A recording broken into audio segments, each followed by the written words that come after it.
You know, you hear a lot about major pizza chains struggling right now, but there's one that isn't just surviving, it's absolutely thriving. We're talking about Domino's. Their latest earnings report tells a pretty wild story of aggressive growth. So the big question is the pizza industry actually in trouble, or is Domino's just eating everyone else's lunch? Let's dive in and break it all down. So here's how we're going to slice this up. First, we'll tackle what people are calling the pizza paradox. Then we'll crunch the numbers from their 2025 performance. After that, we'll unpack their winning strategy, this hungry for more playbook. We'll also touch on a few headwinds they're facing, and finally, we'll look at their incredibly ambitious plan for the future.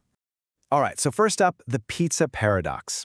There's this whole narrative going around about the pizza business, and well, Domino's has a very different take on it.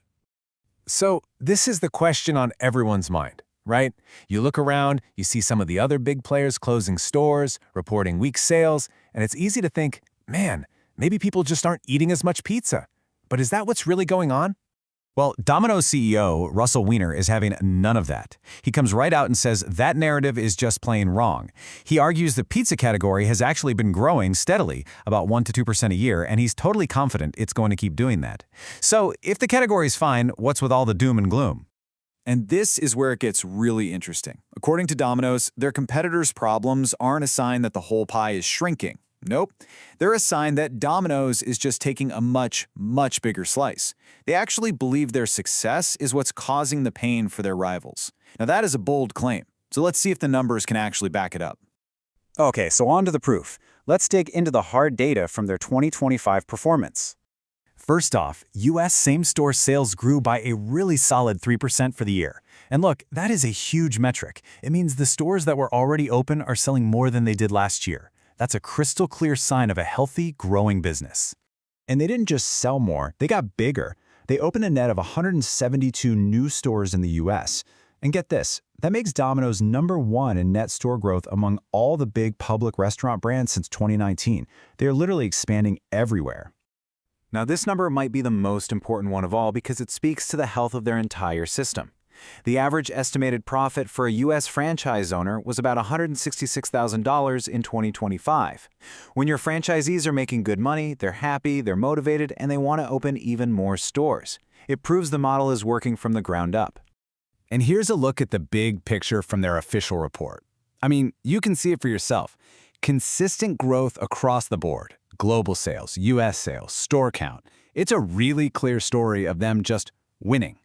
So the question is, how are they pulling this off?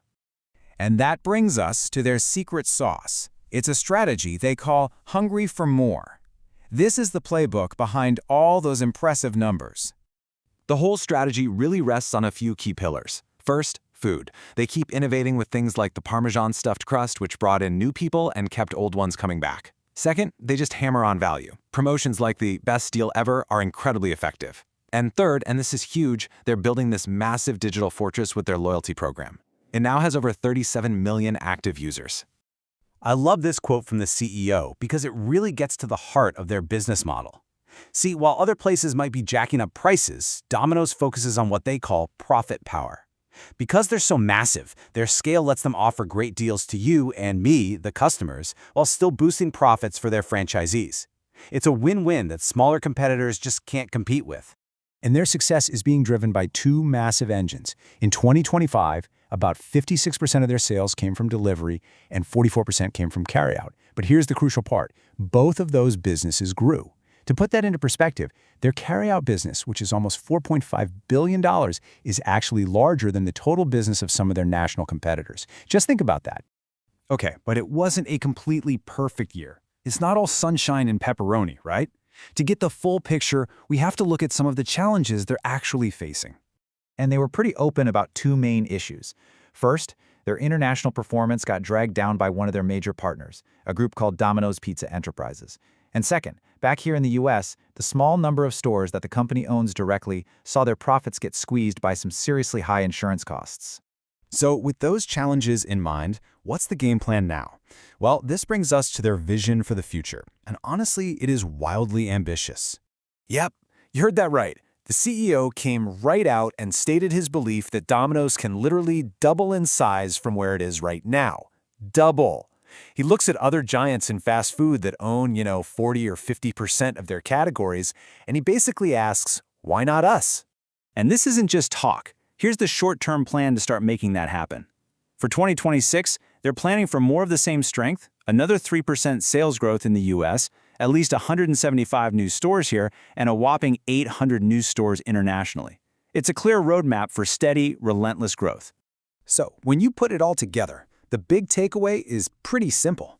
Domino's isn't just riding a wave, they're creating it. They are playing the long game, using their massive scale and their proven strategy to systematically take more and more of the market, year after year. And that really leaves us with the billion-dollar question. I mean, they've dominated for over a decade, and their ambition is undeniable.